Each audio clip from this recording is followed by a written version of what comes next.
পাহাড়ে পাহাড়ে টক্কর বাঘে সিংহের লড়াই। দর্শক, আজ চলে এসেছি কটিয়াদীর আসমিতা জজ মিনি স্টেডিয়ামে।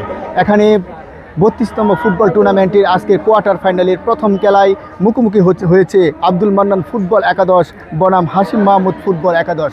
দর্শক, খেলার দ্বিতীয়ার্ধ চলছে। খেলার ফলাফল এই মুহূর্তে আব্দুল মান্নান ফুটবল একাদশ 1 এবং হাশিম মাহমুদ ফুটবল একাদশ 1। খেলায় সমতায় রয়েছে। খেলার দ্বিতীয়ার্ধ চলছে। খেলাটি পরিচালনা করছেন কিশোরগঞ্জ ফুটবল রেফারিজ অ্যাসোসিয়েশনের সিনিয়র সদস্য জনাব মোহাম্মদ রিপেল হাসান এবং তাকে সহযোগিতা করছেন মীর আশরাফুল হক চঞ্চল ও মোহাম্মদ আব্দুল আওয়াল। দর্শক, এর আগেও গ্রুপ পর্বের খেলাগুলোতে আপনাদের এই জজ ইনস্টিটিউট মিনি স্টেডিয়াম থেকে আপনাদের আরও কয়েকটি খেলা আপনাদের দেখিয়েছি।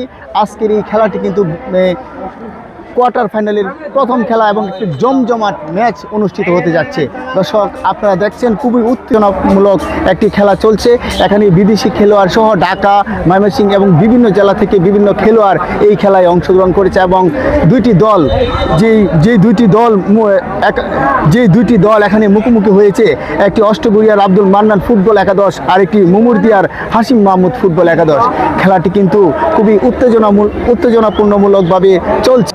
দর্শক, এই সুন্দর আয়োজনটিতে আজকে প্রধান অতিথি হিসেবে উপস্থিত আছেন বুক বেতালের শ্রী শ্রী গোপীনাথ জিউর মন্দির পরিচালনা কমিটির সভাপতি জনাব বাবু স্বপন কুমার সাহা এবং এই খেলায় সভাপতিত্ব হিসাবে দায়িত্ব পালন করছেন বাবু তপন কুমার চক্রবর্তী এবং বিশেষ অতিথি হিসেবে উপস্থিত আছেন বাবু রতন কুমার সাহা, বাবু বিশ্বজিৎ চৌধুরী। এই খেলাটি উদ্বোধন করেছেন বাবু শরদিন্দু ভট্টাচার্য। দর্শক, এই সুন্দর খেলাটিতে আপনারা দেখতে পাচ্ছেন মাঠের চারপাশে হাজার হাজার দর্শক এখানে উপস্থিত হয়েছে। বিভিন্ন গ্রাম, বিভিন্ন এলাকা এবং বিভিন্ন উপজেলা থেকে এই খেলায় উপস্থিত হয়েছে। অষ্টগড়িয়া পাপ্পু ক্রীড়া চক্রের উদ্যোগে কটিয়াদীর এই জজ মিনি ইনস্টিটিউটের যে আয়োজনটি, এই 32তম লক্ষ টাকা প্রাইজ মানি ও গোল্ড কাপ ফুটবল প্রতিযোগিতা 2025-এর আজকে কোয়ার্টার ফাইনালের প্রথম ম্যাচ আপনারা দেখতে পাচ্ছেন। দর্শক, এই জজ ইনস্টিটিউট মিনি স্টেডিয়ামটি কিন্তু খুবই জনপ্রিয় একটি মাঠ। এখানে প্রতি বছরই যে আয়োজনটি হয়ে থাকে, এর আগে কিন্তু আরও 31টি আয়োজন এই মাঠে সফলভাবে শেষ হয়েছে।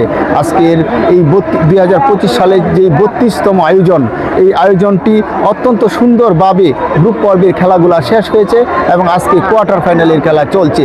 কোয়ার্টার ফাইনাল থেকে 8টি দল থেকে 4টি দল চলে যাবে সরাসরি সেমিফাইনালে এবং তারপরেই অনুষ্ঠিত হবে ফাইনাল খেলা। দর্শক, এই ফাইনাল খেলা দেখার জন্য কিন্তু হাজার হাজার দর্শক মুখিয়ে থাকেন। খেলার এই যখন অবস্থা, খেলার ফলাফল আব্দুল মান্নান ফুটবল একাদশ 1 এবং হাশিম মাহমুদ